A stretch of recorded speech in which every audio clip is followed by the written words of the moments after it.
మనకేం ఉపయోగం ఉన్నదో దాని గురించి నేను సొంతంగా రాసిన పాట ఇది.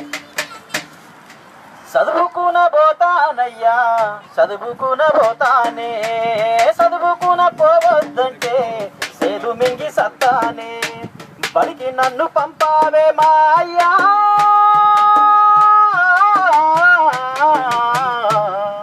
శాలకెళ్ళి వస్తానేవో అయ్యా, ఓ అయ్యా శాలకెళ్ళి వస్తానేవో అయ్యా, చదువుకున పోతానయ్యా చదువుకున పోతానే, చదువుకున పోవద్దంటే సేదు మింగి సత్తానే.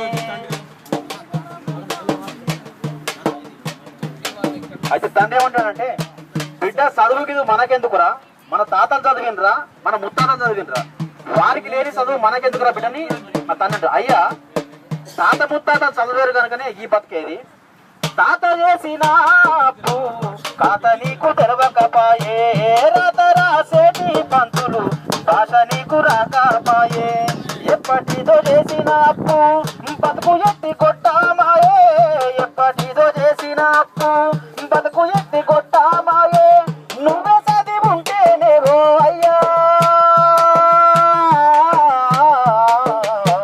ఎట్టి మనకు తప్పేదేవో అయ్యా, ఓ అయ్యా ఎట్టి మనకు తప్పేదేవో అయ్యా.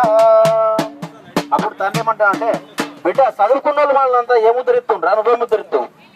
అయ్యా చదువుకున్న వాళ్ళు ఏముద్దరిచ్చారో చెప్తా నేను. బుద్ధుడు లోకం చదివి జ్ఞానబోధ చేసిందయ్యా, బుద్ధుడు లోకం చదివి జ్ఞానబోధ చేసిందయ్యా, జ్యోతి బాపులే చదివి జాతిను ధరించిందయ్యా, అంబేద్కరు చదువులు చదివి రాజ్యాంగమే రాసిందయ్యా, అంబేద్కరు చదువులు చదివి రాజ్యాంగమే రాసిందయ్యా, గట్ల నేను అయితానేవో అయ్యా, కట్లు తెంచుకుంటానేవో అయ్యా, ఓ అయ్యా కట్లు తెంచుకుంటానేవో అయ్యా. నీ అవ్వని ఇంట్లో పెరిగల్లా చదువున్న పానం తింటలేదురా, నువ్వు చదువుకున్న పోతే పొద్దుకి మన పొట్టకెట్లా పొద్దుకిన సీతకెట్లా.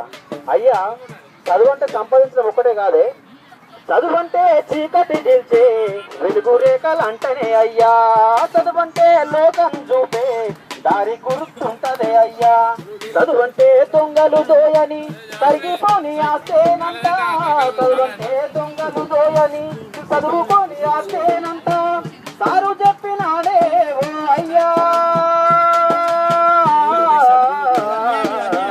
గందుకే చదువుకున పోతా ఓ అయ్యా, గందుకే చదువుకున పోతా, చదువుకున పోతానయ్యా చదువుకున పోతానే, చదువుకున పోవద్దంటే సేదు మింగి సత్తానే, బడికి నన్ను పంపావే మా అయ్యా, శాలకెళ్ళి వస్తానే ఓ అయ్యా, ఓ అయ్యా శాలకెళ్ళి వస్తానే ఓ అయ్యా.